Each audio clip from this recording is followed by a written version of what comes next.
Sanibonani, Dr. Thabile Weather Blue Clinic, clinic amadoda etholakala eThekwini. Finally, I'm here. I've had this channel for a while, kodwa ngikade ngapost. I've been taking stuff from my other social media platforms, ngizowafaka lana, but kusukela namhlanje onwards ngiyathembisa ukuthi ngizoba serious, ngizoqala ngiposte.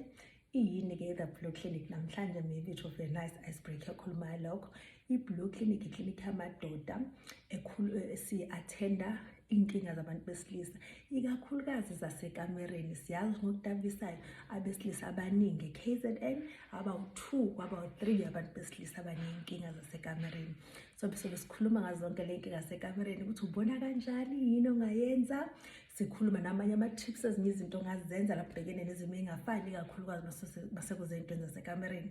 Kodwa okubaluleke kakhulu, izinto esizoyishera lana zizobe zi-science based. Okuningi sobe singaxoxelana iy'ndaba, sizobe singasheri nje ukuthi sikwazi ukuxoxa. It won't be a social gathering, kuyoba indaba la sikwazi khona ukuthi sifunde sonke, sibonisane. And futhi ngiyazi ukuthi bakhona abantu abazobe belalele ngesinye isikhathi abazoba nolwazi olutheni. Ngingakhululeka as long as sihloniphane indlela esibonisana ngayo izinto. Wonke umuntu angeze ezobeka umbono wakhe eshona ngendlela abona ngayo, ngoba phela siyazi ukuthi kakhulukazi masekuzinto zasekamereni incwadi ayihlale right. Ngesinye isikhathi ama-experiences ayakhawunta kakhulu.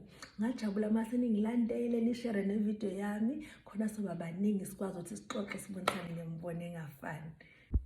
Kusasa sizokwenza ivideo yethu-ke yokuqala efundisayo. Sizokhuluma nge-erectile dysfunction. Yini i-erectile dysfunction? Nje ukuthi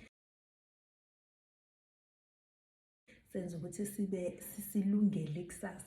Erectile dysfunction ilapho umuntu wesilisa ehluleka ukuqala ukuqina, noma eqala ukuqina kodwa ehluleka ukuhlala eqinile kuze kufike kuvuthwandaba. Sizoxoxa ngayo njena ukuthi ubona ngani uma iqala inkinga enjalo, yini ongayenza uma kufika ey'khathini ey'njalo.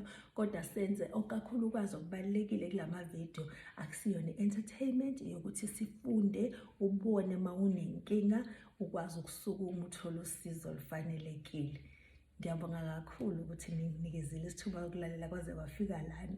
Ngiyathemba ukuthi konke okulandelayo nizozuza okuthile ngakho.